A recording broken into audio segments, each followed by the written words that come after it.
que isso, professor?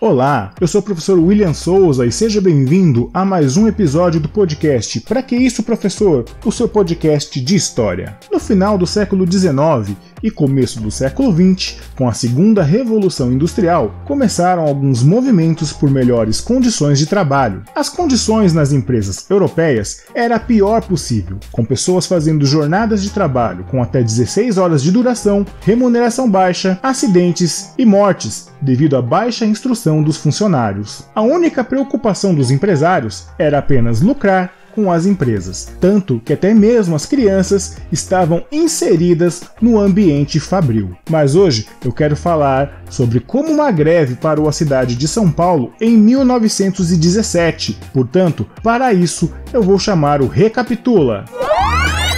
O Brasil, em boa parte de sua história, foi um país rural. E quando as primeiras fábricas surgiram, houve uma grande mudança no cenário urbano. Assim como na Europa durante a Revolução Industrial, as pessoas passaram a sair do campo e ir para a cidade em busca de empregos nessas fábricas. Em 1907, a cidade de São Paulo foi paralisada por uma greve que reivindicava jornada de 8 horas diárias de trabalho, direito a férias, proibição do trabalho infantil, aposentadoria e assistência médica hospitalar. A manifestação iniciada por trabalhadores da construção civil, da indústria de alimentos e metalúrgicos acabou contagiando outras categorias e atingindo diversas cidades do estado. Não havia direitos trabalhistas nem salários dignos e muitas pessoas se sujeitavam a isso. Já no ano de 1917, o Brasil vivia uma instabilidade econômica, tinha como consequência uma grande inflação. Então, dito isso, vem comigo e bora pra história!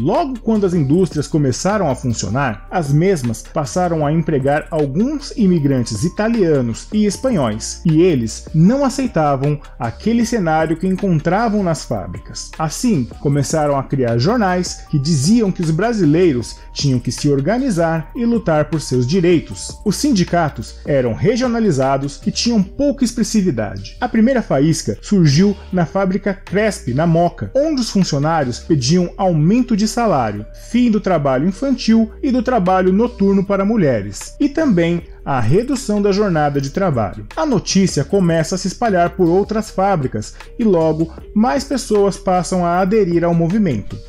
E para que esse movimento ganhasse mais pessoas, os operários se organizaram em grupos que fazem comícios em praças. E para consolidar ainda mais essas ideias, o jornalista Edgar Neurot divulga ideais anarquistas e foi um dos principais ativistas desse movimento. Com o passar dos dias, mais pessoas vão aderindo a essa greve. Assim, várias fábricas são paralisadas. No dia 8 de julho, é criado um comitê de greve e no dia seguinte, alguns trabalhadores protestavam pacificamente na porta da fábrica Mariângela, no bairro do Brás. A polícia acaba matando o sapateiro espanhol José Martínez. Revoltados com a situação, mais de 70 mil pessoas aderiram a essa greve, e há relatos que houve saques a bondes e armazéns, veículos incendiados e barricadas erguidas nas ruas. No dia 12 de julho, a greve foi anunciada de forma oficial e a cidade de São Paulo parou, pois fábricas, transporte e comércio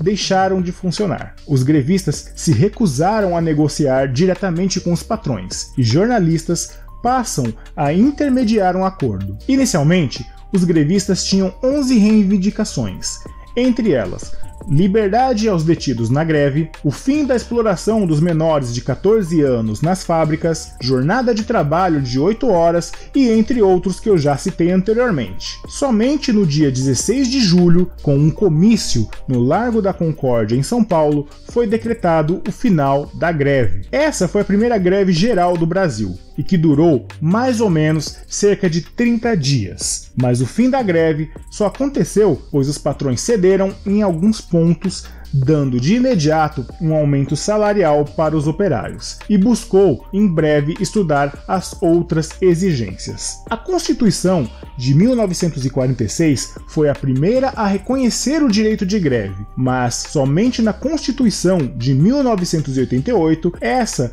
passa a ser um direito garantido por essa Constituição, que em seu artigo 9º assegura aos trabalhadores o direito de greve como meio de defender seus interesses. A greve, portanto, é um direito dos trabalhadores e por isso só pode ser decidida se aprovada pelos próprios trabalhadores.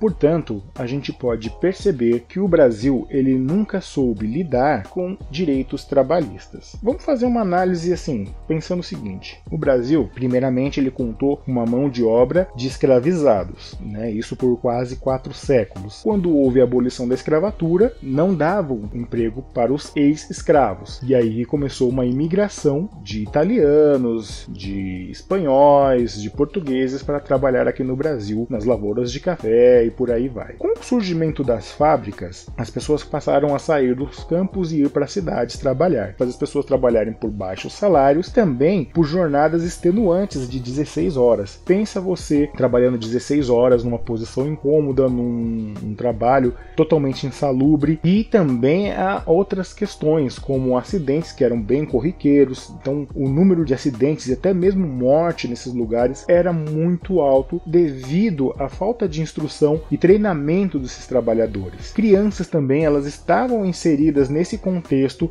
nesse ambiente de trabalho. As crianças, elas trabalhavam desde cedo. E aí também a gente pode levantar outras questões, como os castigos físicos que aconteciam com as crianças, entre outras coisas. Primeiramente, teve uma greve em 1907, como eu disse para vocês, só que essa greve, ela surtiu inicialmente um efeito, mas com o passar dos anos, o que havia sido pedido, reivindicado, começou a ser arrefecido, ou seja, começou a voltar atrás como era antes. Então, em 1917, a situação ela já estava insustentável. Aliás, a gente pega um país com uma instabilidade econômica e as pessoas trabalhando muito para receber muito pouco. E esse muito pouco não dava para subsistir, não dava para sobreviver, manter uma casa. Os trabalhadores italianos e espanhóis, eles já conhecem as questões de direito deles. Por quê? Nas fábricas europeias, eles já conheciam como as coisas funcionavam. Então, eles tinham essa questão de exigir os seus direitos. E isso eles começaram a contagiar os brasileiros, pedindo que os brasileiros tomassem providência, eles tomassem as rédeas da situação. Então, através de jornais, eles começaram a conscientizar os trabalhadores e esse movimento ele começou a ganhar corpo e a se espalhar por toda a cidade de São Paulo. Há confrontos com a polícia quando há a morte do sapateiro espanhol José Martínez. Esse foi um estopim para que o movimento ele ganhasse mais corpo, com a adesão de cerca de 70 mil pessoas fazendo essa greve, que parou a cidade de São Paulo. Mais pessoas, além dos operários, como funcionários de mercados, de armazéns, condutores de bonde, eles se uniram para parar a cidade de São Paulo. E você pensa, caramba, foi um movimento que realmente mudou as questões trabalhistas, pois pela primeira vez os trabalhadores eles foram ouvidos de forma eficiente e os trabalhadores se recusavam a conversar com os patrões. Por quê? Eles se sentiam enganados e ludibriados. Os jornalistas eles se comprometeram a fazer essa ponte nas negociações e aí a greve foi paralisada. Porém, a gente pode fazer também um paralelo com os dias de hoje. Algumas vezes aqui nesse começo de século 21, algumas greves gerais elas já foram chamadas aqui no Brasil, porém com baixa adesão. E aí a gente vê algumas categorias fazendo greve, como bancários ou professores. As pessoas falam, mas é vagabundo, o grevista é isso, o grevista é aquilo, sendo que, como eu disse para vocês também, a greve ela é um direito garantido por nossa Constituição. Então os trabalhadores eles têm o direito de fazer a greve para defender os interesses, não é nada de vagabundo ou tá com salário garantido ou isso ou aquilo. Os trabalhadores que fazem greve, eles são ameaçados também, coagidos para se não voltar, a gente vai te demitir. Se não voltar, vamos cortar o seu salário. Sendo que eles estão lutando para a melhoria das condições de trabalho, por melhores salários, porque às vezes o salário ele não é justo pela carga de trabalho que a gente tem. A greve, muita gente fala assim, mas prejudica a gente. Você cumprindo jornadas aí exaustivas para ganhar um salário muito baixo, sendo que o nosso poder de compra ele realmente não vale nada. O salário ele não acompanha o preço das coisas. Então, as greves, sempre quando acontece alguma greve, eu sempre acho justa e legítima. Mas e você? O que você acha da greve? O que você acha dos grevistas? Manda um e-mail para mim sobre o que você acha sobre greve, sobre grevistas. Vamos conversar, vamos trocar uma ideia sobre, tudo bem?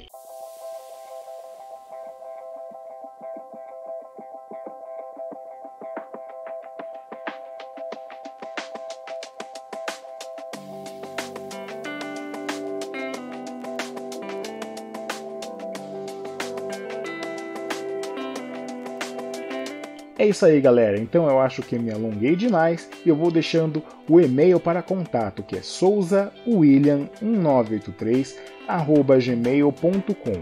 Souza com S, William com 2 L's e M no final. souzawilliam1983@gmail.com, tudo bem? Então eu fico aguardando vocês para a próxima semana com mais um episódio do nosso podcast Pra Que Isso, Professor? Tudo bem? Então é isso, um grande abraço para vocês, tchau, tchau, valeu!